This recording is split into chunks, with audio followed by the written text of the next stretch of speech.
चलिए सुनते हैं सती का सच की कहानी।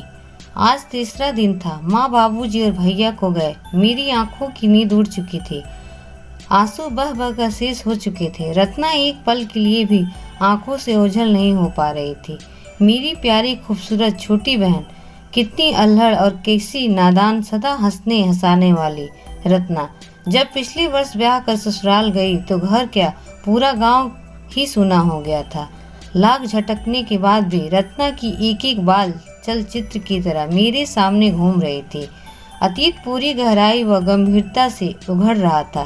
कुछ रिश्ते होते हैं जो समय के अंतराल के बाद भी अपना अस्तित्व बनाए रखते हैं। कुछ यादें होती हैं जो जीवन प्रयत्न सुगंध की तरह तन मन से लिपटी रहती है। शादी को 4 वर्ष भी पूरे नहीं हो पाए थे कि मेरे पति दुर्घटना में चल बसे। जिस व्यक्ति ने विधवा शब्द की रचना की, उसने स्त्री के दुर्भाग्य का प्रथम परिचय लिख दिया था। यह घोर अन्याय ही था कि क्रिया किसी की हो और विशेषण किसी और पर लगे। मरे पुरुष को मृत कहना ही प्राप्त न था। उसकी पत्नी पर विधवा का लेबर और लगाया गया। 1 साल ससुराल में कैसे कटा, इसकी भयावहता मेरे अतिरिक्त कौन समझ सकता है। यंत्रणा का अंत नहीं था, मन तो टूट ही गया था। उन लोगों की पाशविकता से तन भी मृतप्राय हो गया था। जब यह बहु नामधारी जीव उनकी किसी काम का नहीं रहा तो किसी समान की तरह उसे पितृगृह में पटक गए। पति को असमय खा जाने वाली तथा दोनों वक्त में पसेरी अन्न खाने वाले इस उल्टा के लिए उनकी 4 दीवारी में अब कहीं स्थान नहीं था। अपने ही हाड़ मांस से बनी दुखियारी विधवा प्रत्यक्ता पुत्री को उस वक्त माँ बाप ने गले से लगा लिया था। मगर एक दिन का पाहुना, दूसरे दिन अनखावना और तीसरे दिन घिनौना वाली कहावत अभागी बेटी के साथ भी चरितार्थ होने लगी। सहने के अतिरिक्त धारा भी क्या था।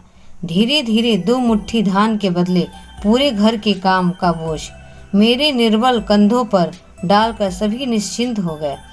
तब रत्ना ने, मेरी उस नन्ही बहन ने कितना सहारा दिया था मुझे। मेरे बदलते वह जब तब माँ से उलझ पड़ती। उस नादान किशोरी की बातों पर ध्यान देने का समय किसे था और जरूरी भी क्या थी। मैंने भी सभी छोटे बड़े कार्यों को सहर्ष वहन करके अपना दुख भूलने तथा कहीं अपनी उपयोगिता साबित करने की खोखली चेष्टा की थी। दुखी विधवा के सुलगते घावों पर माँ बाप, पास पड़ोस वाले जब तब नमक छिड़कते रहते और मैं बेबस अपनी कोठरी में घुसकर आंखों में कुछ गिरने का बहाना करती। दिन भर आंसू बहाकर उनके घर का अमंगल करने के सिवा मैं कलमुही और कर ही क्या सकती थी। दोनों वक्त भर पेट खाने वाले मुझ अभागी को तकलीफ क्या हो सकती थी। काश इसे समझने का किसी का तो मनसा होता। रत्ना समझती थी, मगर वह क्या कर सकती थी। कभी कभी अपनी और माँ की साड़ी के साथ मेरी सफ़ेद साड़ी में कलफ लगा इस्त्री कर देती। मैं रत्ना को रोकती और तब माँ मुझे कुछ न कह कर भी सुलगती नज़रों से घूरती और चीर कर रख देती। मैं अंदर ही अंदर सिमट कर रह जाती। किसी शुभ कार्य में मैं कभी सामने नहीं पड़ती। माँ अपने हाव भाव से बहुत कुछ कहकर वर्जनाओं की रस्सी से जकड़ जाती थी। रत्ना की विदाई पर मैं उससे लिपट कर रोना चाहती थी। उसके सिर पर अपने असीस आशीषों से भरा हाथ रखना चाहती थी, मगर मुझे यह छूट नहीं थी। भूखी प्यासी मैं पकवानों से भरे भंडार में बैठी उसकी बिछोह से आकुल व्याकुल हो रही थी। ऐसे वक्त में सिर्फ एक ही अवलंबन था। मेरे पास पिता के लंबे चौड़े मकान में 2 कमरों को गांव का पुस्तकालय बनाया गया था। कभी समाप्त न होने वाले घर के कामों को मैं मशीनी गति से निपटती आई और आधी आधी रात तक दिमक बनी पुस्तकों को चाटती रहती। यही मेरे सुने वीरान जीवन का बसंत था। जमाने भर की प्रताड़ना, तिरस्कार, अवहेलना में निर्विकार रहकर सुन लेती और अपनी अधूरी पुस्तकों के पन्नों में उलझी रहती। मेरी सारी चेतना अंतर्मुखी हो गई थी। सत साहित्य के आस्वादन ने जैसे मेरे दिलो दिमाग के कपाट खोल दिए थे। अपने पर तो हो रहे अत्याचार के प्रति अब मेरा मन पके फोड़े सा टीसी मारता। अंदर ही पीड़ा को अनंत स्थल में समाहित करने की मैं आदी हो चुकी थी। अब तक तभी जैसे कहर टूट गया था। 4 दिन पहले ही मेरी प्यारी बहन रत्ना के पति की सांप डसने से तत्काल मृत्यु हो गई थी और वह नादान मासूम अपने पति के साथ चिता पर चढ़ गई। इस घटना ने आसपास के समूचे इलाकों को आंदोलित कर दिया था। माँ, पिताजी और भैया रत्ना के ससुराल गए थे। आसन प्रसवा भाभी को मेरे भरोसे छोड़कर पिताजी और माँ के चेहरे अनोखे तेज से दमक रहे थे। वह पुत्री दामाद के मरने की खबर नहीं थी, पिता के नाम को रोशन कर देने की शुभ सूचना थी। 4 दिन पूर्व जब बैठकर मैं रत्ना के ससुराल के एक व्यक्ति ने यह सूचना दी तो मैं स्वयं को रोक नहीं पाई और दहाड़ मार कर रो उठी। और तब माँ ने कठोरता से मुंह पर रखे मेरे हाथों को झटक कर कहा था, कलमुही, यह क्या रोने का वक्त है? तुझसी बेहया नहीं थी, वह बड़ी आन वाली थी। मेरी रत्ना नाम अमर कर गई हमारा। ये सुनकर हतप्रभ रह गई थी मैं। बच्चे की जरा सी उंगली भी जल जाए तो माँ मुंह में ममतामयी हवा दे देकर ताप हरने की तत्परता में तड़प उठती है। यहाँ समूची जीती जागती जल जाने वाली फूल सी बेटी के दुख से जिसका कलेजा कांप नहीं उठा, कैसी माँ थी वो। उल्टी मुझे बेहया कह रही है। सच बेहया ही तो हूँ मैं, जो इतने अपमान को सह कर भी जी रही हूँ। क्या सांसों का रुक जाना ही मृत्यु है? मैं तो 100 मरण सुबह से शाम तक झेल रही हूँ। वो तुम्हें नजर नहीं आता?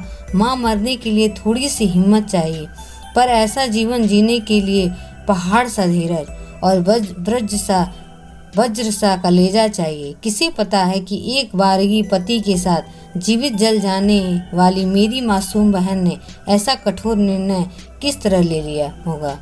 वो तो मुझे सदा कहती रहती, जीजी क्यों उदास रहती हो? जो हुआ उसमें आखिर तुम्हारा क्या दोष था? उसने वर्षों अदृश्य चिता पर बैठी अभागी बहन की धुआं धुआं होती जिंदगी देखी थी। ससुराल वालों का अत्याचार व मायके वालों का तिरस्कार भी देखा था। विधवा शब्द और वैधव्य की भावना, कल्पना का एक मनोवैज्ञानिक भय उसके मन में गहरे जाकर बैठ गया था। बहने के जीवन की त्रासदी दी कि मूक दर्शक बने। तिल तिल कर जलने से अच्छा एक बार में जल जाने में ही उसने अपनी बेहतरीन समझी। पिछली बार आई तो कह रही थी, जीजी हमारे समाज में औरतों की सबसे बड़ी दुश्मन है। अब देखो तुम्हारी सास ने तुम्हारे साथ क्या किया।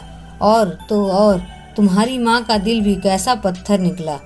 और मेरी सास की बात भी सुनो, एल्बम में लगी तुम्हारी तस्वीर को निकाल फेंका।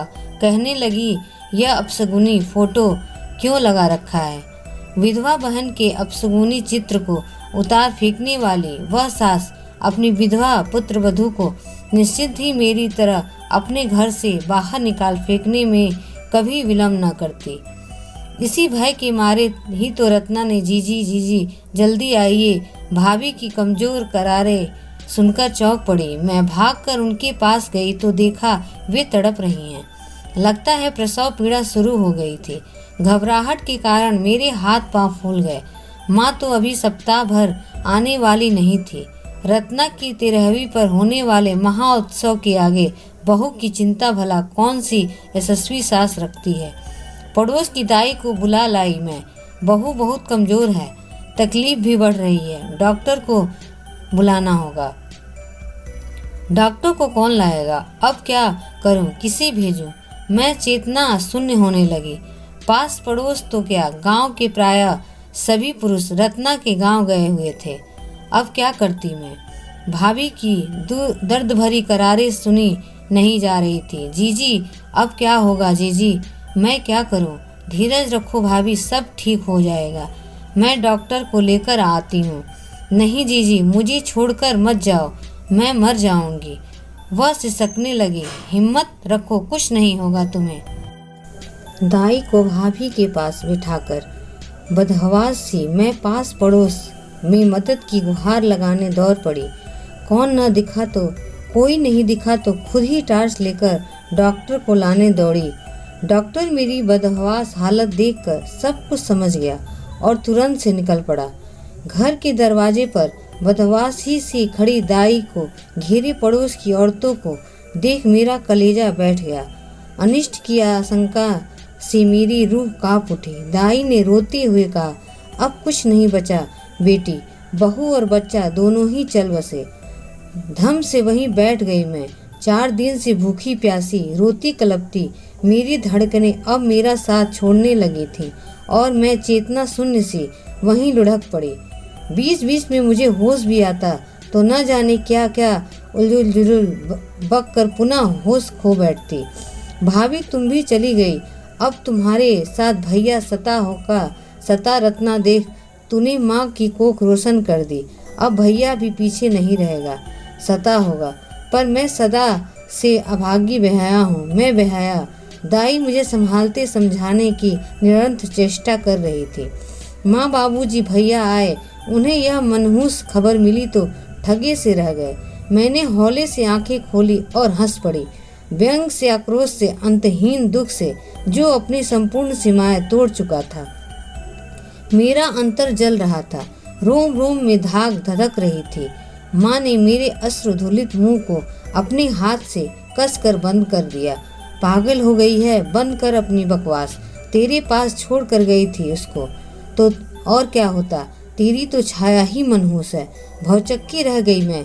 क्या अब भाभी की मौत की जिम्मेदार भी मैं ही थी? आसंत प्रसवा कमजोर बहू को मुझ जैसी तथा अनुभवी के पास छोड़ जाना उनकी अमानवीयता नहीं थी। महीने भर के बाद ही भाई के विवाह के लिए पुनः रिश्ते आने लगे तो मैं विचलित हो उठी।